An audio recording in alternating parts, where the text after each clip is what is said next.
Hello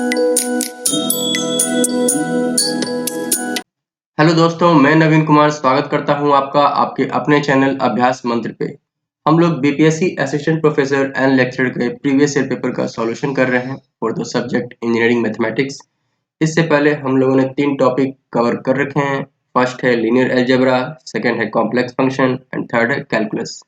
आज इस series का ये चौथा टॉपिक है जिसका नाम है डिफरेंशियल इक्वेशन। इस वीडियो में हम असिस्टेंट प्रोफेसर एंड लेक्चरर के आए हुए प्रीवियस ईयर पेपर का डिफरेंशियल इक्वेशन टॉपिक से आए हुए क्वेश्चन को सॉल्व करेंगे। तो चलिए वीडियो को शुरू करते हैं फर्स्ट क्वेश्चन से।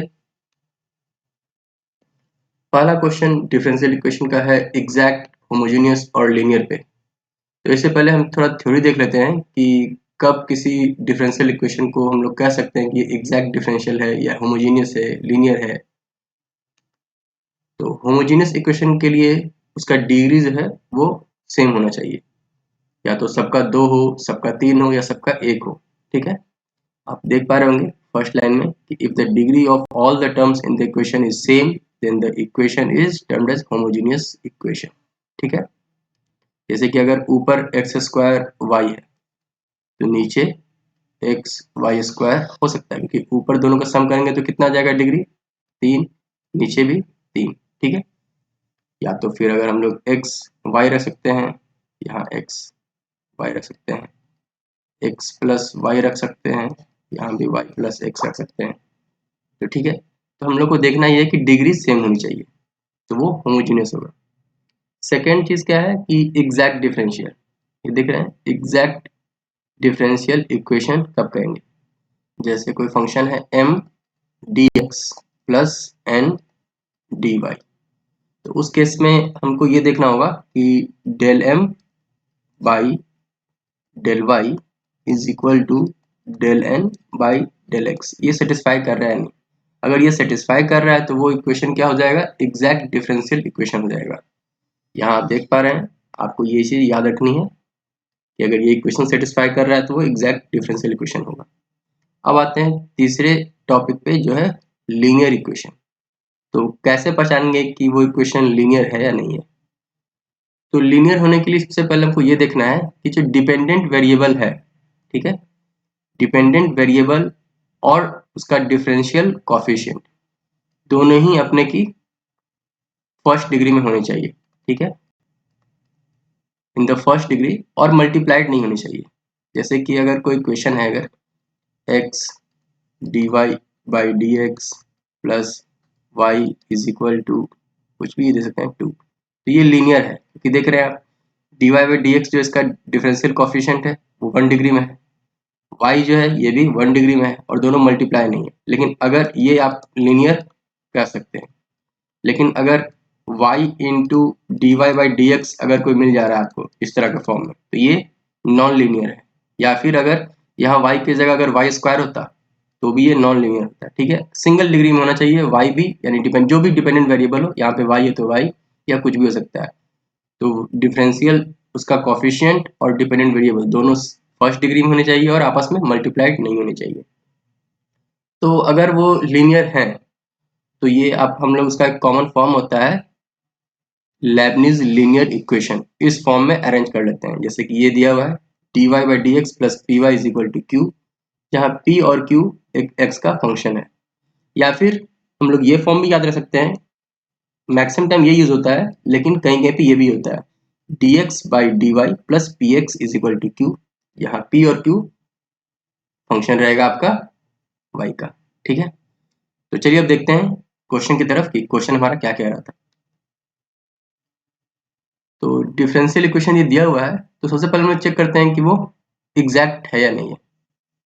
तो सबसे पहले हम इस इक्वेशन को अरेंज कर लेते हैं m dx और n dy is equal to 0 के फॉर्म में। तो यहाँ हमारा m क्या हो जाएगा 2y और n क्या हो जाएगा माइनस 3y माइनस 2x। ठीक है, तो हमारा एग्जैक्ट के लिए क्या था del m by del y is equal to del n by del x, इसको सेटिस्फाई करना चाहिए था।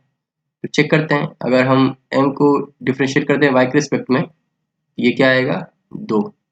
ठीक है, और अगर इसको डिफरेंशिएट करते हैं x के रिस्पेक्ट में ये क्या हो जा रहा है, -3y प्लस 2x, तो y तो कांस्टेंट हो जाएगा, तो x के टर्म में करेंगे तो क्या हो जाएगा, यहाँ भी 2, यानी कि दोनों इक्वल है, यानी हमारा ये एग्जैक्ट डिफरेंशियल इक्वेशन है। ये तो क्लियर हो गया। तो 3 ऑप्शन में एग्जैक्ट है, 4th में नहीं है, तो ये हमारा नहीं होगा।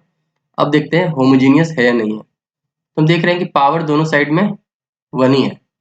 जैसे कि अगर आप इसको अरेंज कर दे रहे हैं, एक साइड करके अरेंज करते हैं, तो क्या लिख पाते हैं कि dy बाई डी एक्स क्या हो जा रहा है हमारा, 2y और 3y माइनस 2x। ठीक है, तो दोनों तरफ देख रहे हैं कि ऑर्डर क्या है, 1 है। ठीक है, तो ये हमारा होमोजीनियस है। ये तो क्लियर हो गया, ये हमारा होमोजीनियस है। तो नॉट होमोजीनियस वाला ये ऑप्शन भी हमारा गलत हो गया। अब हमको चेक करना है ये लीनियर है या नॉन लीनियर है। ठीक, तो मैंने आपको बताया था 2 फॉर्म आपको याद रखने के लिए। एक फॉर्म क्या था आपका कि dy by D X plus P Y is equal to Q, और दूसरा था dx by D Y plus P X is equal to Q. तो यहाँ पर देखिए सेकंड वाले में हमारा लीनियर क्लियर हो जाएगा। अगर हम लोग इसको ऐसे लिखते हैं कि dx बाई डी वाई, तो ये क्या हो जाता है 3y minus 2x by 2y is equal to क्या हो जाएगा 3/2 और यहाँ माइनस x बाई वाई। ठीक है, तो इसको हम लोग और क्या लिख सकते हैं, इसको हम लोग लिख सकते हैं यहाँ पे कि dx by D Y plus 1/y x minus 3/2। ठीक है, क्लियर है आपका।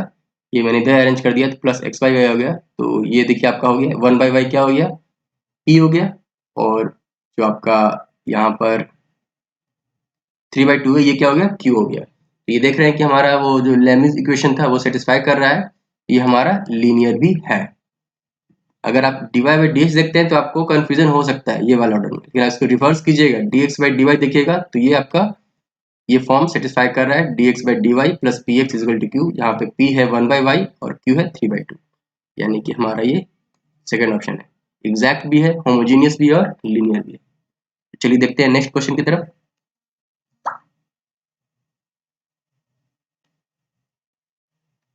नेक्स्ट क्वेश्चन हमारा पूछ रहा है डिफरेंशियल इक्वेशन का, जो कि पर्टिकुलर इंटीग्रल और कॉम्प्लीमेंट्री फंक्शन पे है। तो आपको पता होगा इस तरह के फॉर्म में हम लोग जो सॉल्यूशन निकालते हैं वो 2 पार्ट में होता है, एक होता है कॉम्प्लीमेंट्री फंक्शन और दूसरा होता है पर्टिकुलर इंटीग्रल सॉल्यूशन हमारा। तो सबसे पहले हम इसको ऑप्शन को देखेंगे, और एक चीज हम ध्यान देंगे कि जो इसका कॉम्प्लीमेंट्री फंक्शन है वो चारों ऑप्शन में सेम है। देखिए सेम है, लेकिन पर्टिकुलर इंटीग्रल सारे में अलग अलग है। तो अगर हम अपना समय बचाना चाहते हैं तो हम कॉम्प्लीमेंट्री फंक्शन नहीं निकालेंगे, क्योंकि वो तो सब में हमको पता ही है, सबका सेम यानी कि वही होगा, लेकिन हमको सिर्फ पर्टिकुलर इंटीग्रल निकालना है, तो हम ऑप्शन सही ऑप्शन मार सकते हैं। मैं आपको दोनों ही तरीके बताता हूँ। तो सबसे पहले पर्टिकुलर इंटीग्रल निकालते हैं इसका, ये क्या हो जाएगा, पर्टिकुलर इंटीग्रल निकालने के लिए 1/d का क्यूब माइनस 9d। ठीक है, ये आपका cos x हो गया। तो आपको पता है कि इस वाले केस में क्या होता है, हम लोग क्या करते हैं डी स्क्वायर की जगह माइनस अल्फा, यानी यहाँ अल्फा क्या है 1 है, cos अल्फा एक्स, अल्फा का वैल्यू पुट करते हैं, तो यहाँ 1 है तो -1 पुट हो जाएगा। तो हम लोग क्या कर देंगे 1, इसको हम लोग d को ब्रैकेट में ले लेते हैं, तो D square minus 9 cos x हो जाएगा। तो ये क्या हो गया 1/d, डी स्क्वायर की जगह क्या मान बताया -1, -1 माइनस 9 cos x, तो ये क्या हो जाएगा -1/10 d cos x। आपको पता है जब d डिनोमिनेटर में हो तो वो क्या होता है इंटीग्रल होता है, इसको अगर एलिमिनेट करना हो तो इंटीग्रेट करना पड़ेगा, इसको हम -1/10 ब्रैकेट में ले लेते हैं, और cos x को इंटीग्रेट करेंगे तो क्या हो जाएगा sin x, तो d एलिमिनेट हो गया। तो हमारा पर्टिकुलर इंटीग्रल क्या हो जाएगा -1/10 sin x। देखिए किस ऑप्शन में है, फर्स्ट ऑप्शन में। तो हम बिना कॉम्प्लीमेंट्री फंक्शन निकाले हुए इसका आंसर बता सकते हैं कि इसका आंसर होगा 1, क्योंकि पर्टिकुलर इंटीग्रल सारे का अलग अलग है। आप चाहते हैं तो मैं आपके लिए कॉम्प्लीमेंट्री फंक्शन भी निकाल देता हूँ, इसमें कोई इश्यू नहीं है। तो इसके लिए आपको क्या करना पड़ेगा, M cube minus 9m is equal to 0। तो m को ब्रैकेट में ले लेंगे तो m square minus 9 is equal to 0। ये हो जाएगा m plus 3 m minus 3 is equal to 0। तो यहाँ रूट क्या हो जाएगा, m इज इक्वल टू 0, 3 और माइनस 3। तो क्या हो जाएगा, y is equal to c1 e to the power 3x plus c2 is equal to e to the power minus 3x plus c3। ठीक है, ये सब में सेम था, लेकिन मैं सजेस्ट करूंगा कि आप पहले ऑप्शन देखें। अगर ऑप्शन में सेम दिया हुआ है तो आपका सिर्फ पर्टिकुलर इंटीग्रल निकालने से काम हो जाएगा और आप अपना काफी समय बचा पाएंगे। चलिए देखते हैं नेक्स्ट क्वेश्चन की तरफ। नेक्स्ट क्वेश्चन है, पूछा जा रहा है हमसे कि वेव इक्वेशन कौन सा है। तो इसके लिए मैं आपको पहले कुछ थ्योरी बताना चाहूंगा कि कैसे हम आइडेंटिफाई करेंगे कि कौन सा वेव इक्वेशन है, कौन सा हीट इक्वेशन है। तो आप इस टेबल को देखिएगा, ये देखिए, ये एक स्टैंडर्ड फॉर्म होता है, ठीक है, पार्शियल डेरिवेटिव का। ए डबल डिफरेंशिएशन आपका है यू के रिस्पेक्ट में, यू एक मेन फंक्शन है, उसके रिस्पेक्ट में ये डबल डिफरेंशिएशन किया हुआ है, एक्स और वाई फिर पार्शियल। ठीक है, तो आपको याद ये रखना है कि B square minus 4ac less than 0 होगा तो इलिप्टिकल होगा। देखिए ये भी आपको रखना है, इससे भी आपके प्रॉब्लम पूछे जाते हैं। तो ये इलिप्टिकल होगा, ये तो आपको पता है। और तो ये 2D हीट इक्वेशन भी होता है। और अगर B square minus 4ac is equal to 0 होता है तो वो पाराबोला होगा और 1D हीट इक्वेशन होगा। पहला वाला 2D हीट इक्वेशन और सेकेंड वाला 1D हीट इक्वेशन। और अगर B square minus 4ac greater than 0 होता है तो ये हाइपरबोलिक होगा और ये 1D वेव इक्वेशन होगा। तो हमसे पूछा क्या था, वेव इक्वेशन। तो चलिए हम पुट करके देखते हैं उस क्वेश्चन में। तो फर्स्ट क्वेश्चन को हम अरेंज कर लेते हैं, ऑप्शन को, sorry. Del square y del t square minus alpha square del square y del x square is equal to 0। तो जब हम इसको अरेंज करेंगे तो हम ये क्या देख पा रहे हैं, कंपेयर करते हैं पिछले वाले इक्वेशन से। आप यहाँ देख लीजिए, तो देखिए यहाँ पर अगर हम डिपेंडेंट वेरिएबल, अगर यहाँ पर u की जगह क्या है, y है, ठीक है। तो इस केस में अगर आप देख रहे हैं a क्या है, a यहाँ पर आपका 1 है, और b क्या है, b आपका देखिए 0 है, वो डेल एक्स डेल वाई का होता है, यहाँ देखिए इसका होता है, b यहाँ पे 0 है। और c क्या है, माइनस अल्फा स्क्वायर। आप इसको भी a ले सकते हैं, इसको भी c ले सकते हैं, कोई फर्क नहीं पड़ेगा, ठीक है। आप यहाँ पे किसी को ले सकते हैं। तो अगर हम अब अरेंज करते हैं, बी स्क्वायर माइनस 4ac, तो बी स्क्वायर क्या है, 0 माइनस 4, ए का वैल्यू क्या है 1, सी का क्या है माइनस अल्फा स्क्वायर। ये क्या आ गया 4 अल्फा स्क्वायर। ये क्या है 4 पॉजिटिव है और अल्फा स्क्वायर हमेशा पॉजिटिव रहेगा, तो ये ग्रेटर देन 0। ग्रेटर देन 0 में क्या आपको बताया था मैंने, देखिए आप यहाँ पे देख सकते हैं, हाइपरबोलिक होगा और वेव इक्वेशन होगा। देखिए पहला ही मेरा ऑप्शन करेक्ट हो गया, बाकी सारे ऑप्शन गलत है। तो पूछ रहा था हमसे क्या कि वेव इक्वेशन कौन सा है। तो first option will be the correct option, क्योंकि ये पॉजिटिव है, ये पैराबोलिक, ये सॉरी, ये आपका हाइपरबोलिक भी है और वेव इक्वेशन भी है, ठीक है।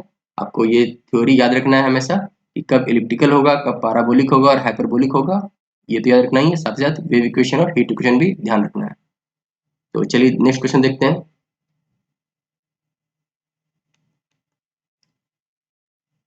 नेक्स्ट क्वेश्चन हमारा ये सॉल्यूशन है डिफरेंशियल इक्वेशन का।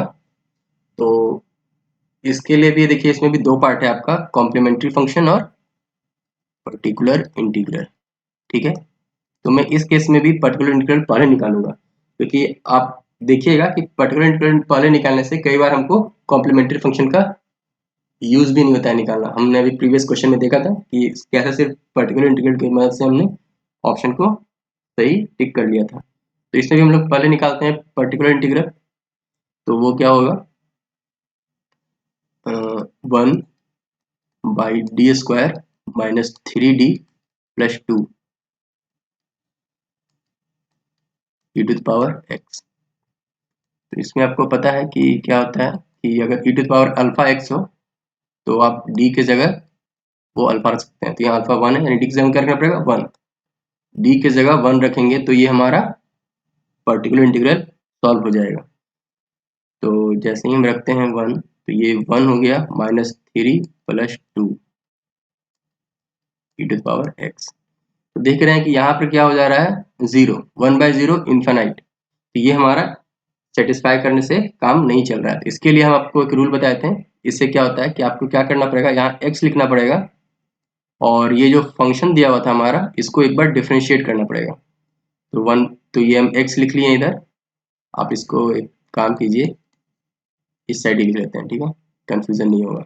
आप इसको पहले डिफ्रेंशिएट कर लेते हैं 2d माइनस 3 और यहाँ पर x लिख दे रहे हैं और ये into e to power x। अब फिर वही काम करेंगे, d का वैल्यू 1 रखेंगे और अगर यहाँ पर ई टू पावर 2x होता तो d का पावर d के वैल्यू 2 रखते हैं, ठीक है। यहाँ पे इस पे डिपेंड कर रहा है। तो अगर फिर से 0 आएगा तो फिर से डिफ्रेंशिएट करना पड़ेगा और x का मल्टीपल फिर से करना पड़ेगा। तो यहाँ पर लेकिन हम देख पा रहे हैं कि जैसे ही हम d का वैल्यू 1 रखते हैं तो ये 2 minus 3 into x into e to power x यानी minus x e to the power x, ये हमारा क्या आ गया पर्टिकुलर इंटीग्रल। तो देखिए अगर आप ध्यान से देखिएगा तो चारों ऑप्शन में सिर्फ एक ही ऑप्शन वैसा है जिसमें कि आपका ये particular integral minus x into e to power x satisfy कर रहा है, जो कि है आपका फर्स्ट ऑप्शन। इसमें सेटिस्फाई नहीं कर रहा है, क्यों? क्योंकि यहाँ पे प्लस है। यहाँ पे नहीं सेटिस्फाई कर रहा है क्योंकि तो आपका यहाँ पे ई टू पावर माइनस एक्स है। यहाँ सेटिस्फाई नहीं कर रहा है क्योंकि एक्स स्क्वायर, ठीक है, एक ही ऑप्शन है। तो देखिए यहाँ भी हम सिर्फ पर्टिकुलर इंटीग्रल की मदद से ही करेक्ट ऑप्शन देख पा रहे हैं, ठीक है, क्योंकि यहाँ C1 C2 तो होता नहीं है कि एक्स का वैल्यू 0 रखने पर वो कांस्टेंट का वैल्यू अलग हो जाएगा। लेकिन हम लोग फिर भी निकाल लेते हैं उसका कॉम्प्लीमेंट्री फंक्शन भी। तो उसके लिए क्या करना पड़ेगा हमको, m square minus 3m plus 2 is equal to 0, ठीक है। तो यहाँ पर क्या करेंगे हम लोग, m square minus 2m minus m plus 2 is equal to 0। m minus 2, यहाँ पर अगर हम m ये 1 कॉमन लेते हैं तो m minus 2 is equal to 0। तो रूट क्या आ रहा है हमारा, रूट आ रहा है यहाँ पर m इज इक्वल टू 2 और इसको ब्रैकेट में लेंगे तो क्या हो जाएगा m इज इक्वल टू 1, ठीक है। तो दो रूट आ रहा है 2 और 1, तो सॉल्यूशन क्या हो जाएगा y is equal to c1 e to the power 2x plus c2 e to the power x, ठीक है। अब आप जैसे ही x इक्वल टू 0 रखते हैं और y इज इक्वल टू 3 तो आपको c1 c2 में एक रिलेशन आएगा। जैसे कि अगर आप यहाँ पर 3 रखते हैं तो आ जाएगा c1 plus c2 is equal to 3, ठीक है। ये एक इक्वेशन आ गया। अब आप इसको डिफरेंशिएट कीजिएगा, फिर वहाँ x इक्वल टू 0 और dy बाई डी 3 रखिएगा तो c1 c2 में सेकंड रिलेशन आ जाएगा। दोनों को सॉल्व कीजिएगा तो c1 आपका आ जाएगा 2 और एक आ जाएगा 1, ठीक है। 2 और 1 3 सेटिस्फाई कर जाएगा। लेकिन फिर मैं वही बोलूँगा कि इसमें आपको उतना भी करने की ज़रूरत नहीं है, सिर्फ आप पर्टिकुलर इंटीग्रल निकाल कर सॉल्व कर सकते हैं। और अगर कॉम्प्लीमेंट्री फंक्शन अलग अलग है और आपको निकालना है तो आप कैसे निकालना है मैं आपको बता दिया। आप उसका रूट निकालिए, फिर वहाँ वैल्यू पुट कीजिएगा x इक्वल टू 0 का और तो सॉल्यूशन मिल जाएगा। चलिए नेक्स्ट क्वेश्चन देखते हैं, क्वेश्चन नंबर 5। ये क्वेश्चन में एक आपको नए कंसेप्ट की जरूरत पड़ेगी, वो है कि अगर इक्वेशन कोई दिया हो y is equal to x into g p plus f p, तो ये क्या होता है लैग्रेंजियन फॉर्म। वहाँ g होता है p का फंक्शन और f भी होता है p का फंक्शन होता है, ठीक है। और अगर ये gp जो आपका है वो p हो, जैसे कि यहाँ when gp is equal to p, तो इक्वेशन जो है y is equal to px plus fp हो जाता है। इसको कहते हैं क्लैरॉट इक्वेशन। और इसका सॉल्यूशन क्या होता है y is equal to cx plus function of c। ये कंसेप्ट आपको याद रखना पड़ेगा, इस प्रॉब्लम में इसका यूज है, बहुत ही कम पूछा जाता है लेकिन आपको ध्यान रखना पड़ेगा। तो देखिए ये आपका सेकंड फॉर्म वाला है, y is equal to p x plus f p, ठीक है। तो हम लोग क्या करेंगे, y is equal to p की जगह हम लोग सी रख देंगे, ठीक है। तो y is equal to c x plus under root 4 plus c square, इसको इस साइड लेंगे, y minus c x is equal to under root 4 plus c square, square करेंगे दोनों साइड, तो y माइनस सी एक्स का whole square is equal to 4 plus c square, ठीक है। इसको इस साइड अरेंज कर लेंगे, y माइनस सी एक्स का होल स्क्वायर और यहाँ हो जाएगा minus c square is equal to 4, ठीक है। तो ये जो आपका हो गया, देखिए कौन से ऑप्शन में है, तो देख रहे हैं आप option number 3, y minus c x का whole square minus c square equal to 4, ये सेटिस्फाई कर रहा है। तो इसका करेक्ट ऑप्शन क्या होगा, ऑप्शन सी। चलिए नेक्स्ट क्वेश्चन देखते हैं। ये क्वेश्चन नंबर 6 है, इसमें हमसे डिग्री के बारे में पूछा जा रहा है। तो आपको मैं बता दूं डिग्री और ऑर्डर कैसे निकालते हैं। तो अगर कोई भी क्वेश्चन दिया हो, ठीक है, और वो इक्वेशन रेडिकल से फ्री हो, मतलब वो अंडर रूट या कोई पावर फ्रैक्शन में 3/2 इस तरह का कुछ नहीं हो, ठीक है, पॉलिनोमियल फॉर्म में होनी चाहिए, 2 3 4 कुछ भी हो सकता है। अगर वो फ्री है, पॉलिनोमियल फॉर्म में है, तो जो हाईएस्ट ऑर्डर डेरिवेटिव होगा वो उसका ऑर्डर हो जाएगा, और उस हायर ऑर्डर डेरिवेटिव का जो भी पावर होगा वो उसका डिग्री कहलाएगा, ठीक है। तो आप पहले हम देखेंगे इस इक्वेशन में क्या रेडिकल से फ्री है, तो हाँ ये पॉलिनोमियल है, फ्री है। हाईएस्ट ऑर्डर डेरिवेटिव क्या है, तो डबल ऑर्डर है, यानी कि ये इसका हायर ऑर्डर है। इसका डिग्री क्या है, इसे पावर तो 1 है, तो इसका जो पावर होता है वो उसका डिग्री होता है। तो इससे अगर इक्वेशन से पूछे कि ऑर्डर क्या है, तो ऑर्डर है 2, और डिग्री क्या है, तो डिग्री है 1, तो डिग्री क्या होगा 1, ठीक है। आपको ये देखना होगा कि must be in a polynomial equation, ये आपको ध्यान देना होगा। कई बार अंडर रूट 1/2 या 1/3 3/2 इस तरह से होता है, तो आपको उससे पहले फ्री करना होगा, ठीक है। और जो भी पावर होता है हाईएस्ट ऑर्डर डेरिवेटिव का, उसको क्या कहते हैं, डिग्री। बस इतनी बात आपको ध्यान रखनी है। चलिए नेक्स्ट क्वेश्चन देखते हैं। नेक्स्ट क्वेश्चन फिर से वही डिग्री और ऑर्डर पे ही है, लेकिन आप यहाँ देख रहे हैं जो मैंने अभी बताया, यहाँ पे देखिए पावर फ्री नहीं है, ये इसका पावर क्या है 1/2। तो पहले हमको इस दोनों तरफ को स्क्वायर करना पड़ेगा, तो जैसे ही हम स्क्वायर करेंगे तो क्या हो जाएगा, डी पे पावर 4 डी एक्स 4, ये आप स्क्वायर कर दीजिएगा, ठीक है। ये 4 हो जाएगा, और ये अब रेडिकल से फ्री हो गया, ठीक है, 1/dy/dx। तो अब देखिए ये रेडिकल से फ्री हो चुका है। तो अब देखते हैं कि सबसे हाईएस्ट ऑर्डर डेरिवेटिव क्या है, 4। तो इस केस में ऑर्डर क्या हो गया 4, और डिग्री क्या है, इसका पावर क्या है हाईएस्ट ऑर्डर डेरिवेटिव का, तो 2 है। तो डिग्री क्या है 2, क्वेश्चन क्या होता है डिग्री और ऑर्डर, तो डिग्री 2 है, ऑर्डर 4 है, 2 and 4। Option number 3 will be the correct option. यह है क्वेश्चन नंबर 8। क्वेश्चन नंबर 8 में हमसे पूछा जा रहा है कि ये जो पार्शियल डिफरेंशियल इक्वेशन दिया हुआ है, ये लीनियर है, होमोजेनियस है, सेमी लीनियर है, क्वासी लीनियर है। तो सबसे पहले हम लोग ये देखेंगे, जो मैंने आपको पहले बताया कि होमोजेनियस है या नहीं कैसे चेक करते हैं, तो पावर देखते हैं, ठीक है। तो यहाँ पर पावर क्या है 2 2, तो यानी पावर तो यूनिफॉर्म है, तो ये होमोजेनियस है, ठीक है। पावर में हमें कोई डाउट नहीं है, ये होमोजेनियस है। अब मैंने आपको बताया था लीनियर के लिए आपको एडजस्ट करने के लिए, तो मैंने बताया था कि पहला या तो जो डिपेंडेंट वेरिएबल है, यहाँ पर क्या है डिपेंडेंट वेरिएबल z है, ठीक है, z क्या है डिपेंडेंट वेरिएबल। तो मैंने आपको बताया था कि डिपेंडेंट वेरिएबल और उसका कॉफिशिएंट, जैसे कि del z by del x, दोनों अपने फर्स्ट ऑर्डर में होने चाहिए और आपस में मल्टीप्लिकेशन नहीं होना चाहिए। तो आप राइट इक्वेशन में देख रहे होंगे कि जेड स्क्वायर, ये आपका डिपेंडेंट वेरिएबल जो यहाँ पर z है वो फर्स्ट ऑर्डर में नहीं है, तो ये लीनियर नहीं हो सकता, इसीलिए क्या हो जाएगा नॉन लीनियर, ठीक है, क्लियर है। तो नॉन लीनियर है और होमोजेनियस है, तो ऑप्शन कौन सा है, fourth option will be the correct option. चलिए नेक्स्ट क्वेश्चन देखते हैं। आप थोड़ी देख लीजिएगा कि पार्शियल डेरिवेटिव कैसे निकालते हैं, क्या उसका फॉर्म होता है। नेक्स्ट क्वेश्चन में हमसे पूछा जा रहा है फिर इसका डिफरेंशियल इक्वेशन का सॉल्यूशन। तो इसको हम लोग दो तरीके से बना सकते हैं, या तो आप वेरिएबल सेपरेबल मेथड से बना सकते हैं या फिर इसको लीनियर मेथड से भी बना सकते हैं। ठीक है, मैं आपको वेरिएबल सेपरेबल मेथड बताता हूँ। इसमें क्या होता है कि अगर कोई दो फंक्शन, एक फंक्शन x का हो और एक y का हो, दोनों आपस में मल्टीप्लिकेशन में हो या आपस में डिवीजन के फॉर्म में हो, तो हम लोग क्या करते हैं, वेरिएबल को सेपरेट करके बनाते हैं। ठीक है, तो इसमें हम पहले लिख दे रहे हैं इसको कि ये x dy by D x, इसको इस साइड ले जा रहे हैं, 2 ब्रैकेट में हो जाएगा 1 प्लस y। ठीक है,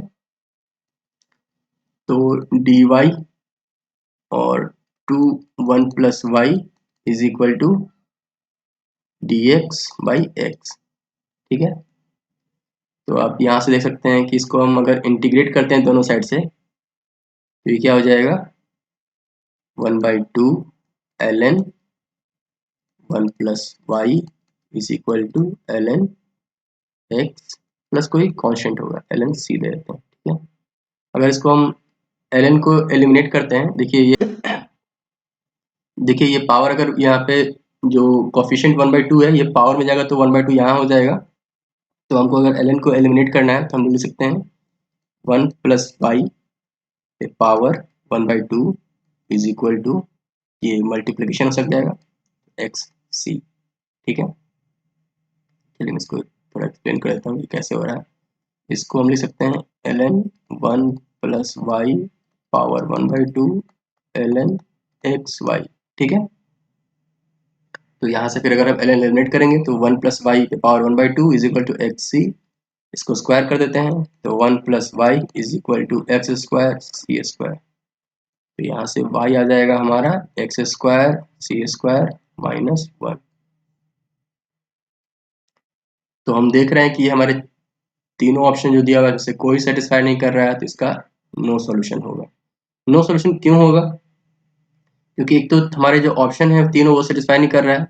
फिर आप जब इसको सेटिस्फाई करके देखिएगा, जो आपको दिया हुआ है कि x इज इक्वल टू 0 पे y इज इक्वल टू -2 आना चाहिए, ये नहीं आ पाएगा। जैसे कि आप c का ऐसा कोई वैल्यू नहीं होगा जहाँ पर आप इसको सेटिस्फाई कर सकते हैं। जैसे y का वैल्यू आप अगर -2 रखते हैं, x का 0 -1, देखिए ये सेटिस्फाई नहीं कर रहा है। c का ऐसा कोई वैल्यू नहीं है जहाँ पर ये हमारा सेटिस्फाई करेगा। ठीक है, इसलिए यहाँ पे नो सॉल्यूशन होगा।